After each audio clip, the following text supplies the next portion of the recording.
प्यारे देशवासियों, नमस्कार। ओमिक्रॉन यानी नया वेरिएंट जो आया है, इसके दो इनिशियल केस कर्नाटका में आए थे।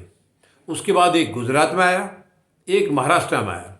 तो कल तक 4 केस आ चुके थे, नए वेरिएंट के 4 केस आ गए थे। एक आज दिल्ली में आया है, उसको मिला के 5 केस हमारे टोटल हो चुके थे देश में।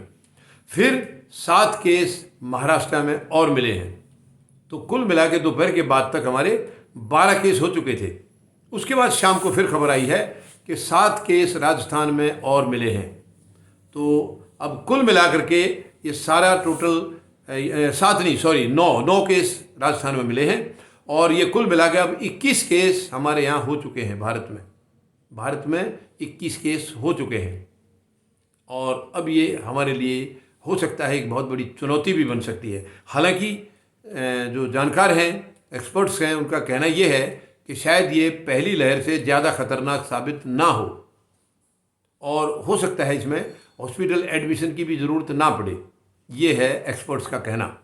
लेकिन फिर भी उन्होंने भी यही कहा है कि अभी थोड़ा सा समय लगेगा इसकी पूरी जांच करने में, कैसा बिहेव करता है ये, कैसा आगे से हमारा शरीर का इम्यूनिटी का कैसा रिस्पॉन्स रहता है, ये उसके बाद क्लियर होगा। कुछ समय और इसमें लगेगा, हफ्ता 10 दिन और लगेंगे सही नतीजे पर पहुंचने के लिए। लेकिन फ़िलहाल ये हमारे लिए बहुत चुनौती है, बहुत बड़ी चुनौती है, गंभीर। क्योंकि दूसरी लहर हमने जो देखी थी बहुत ही खतरनाक थी, बहुत खतरनाक लहर थी। और इस लहर में हमें अपने आप को बचाना होगा। हमें किसी भी हालत में इसको ज़्यादा सीरियस नहीं होने देना है। सरकारों को भी ये ध्यान रखना चाहिए कि कोई ऐसी एक्टिविटी जैसे ये इंटरनेशनल फ़्लाइट्स वगैरह, इनको बंद ही कर दिया जाए तो ज़्यादा ठीक है। और स्कूल कॉलेजेस की छुट्टी और कंटिन्यू रखें, या बहुत ज़बरदस्त ज़्यादा दिक्कत आए तो हो सकता है लॉकडाउन भी शायद दोबारा लगाना पड़ जाए। क्योंकि ज़िंदगी से बढ़ के कुछ नहीं है। काम तो हम जिंदा रहेंगे तो काम तो बाद में भी करेंगे। सबसे पहले हमारा रहना बहुत ज़रूरी है। तो अभी मुझे विश्वास है आने वाले 1 आध दिन में और सरकार जो जैसा बर्ताव देखेगी इस वेरिएंट का, उसके मुताबिक कुछ और गंभीर हमें अपनी तरफ से भी शायद इसके और रास्ते तरीके सोचने होंगे।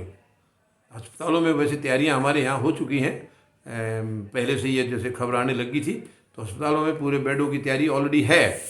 और उम्मीद करते हैं शायद जो ये एक्सपर्ट्स ने कहा है उनकी वाणी सत्य हो कि ज़्यादा सीरियस ना हो ये ज़्यादा संख्या में, और ज़्यादा ये फैलने वाला, मतलब ज़्यादा पहले वाले की तरह दूसरी लहर में जो हालत हुई थी हम उस हालात में ना पहुँचें।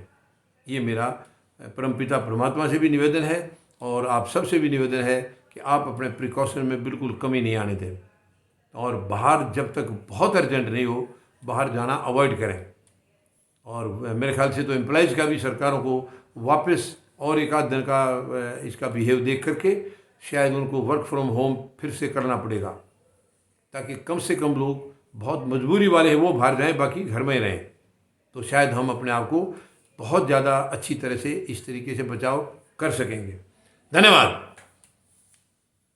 जय जवान, जय किसान, जय हिंद।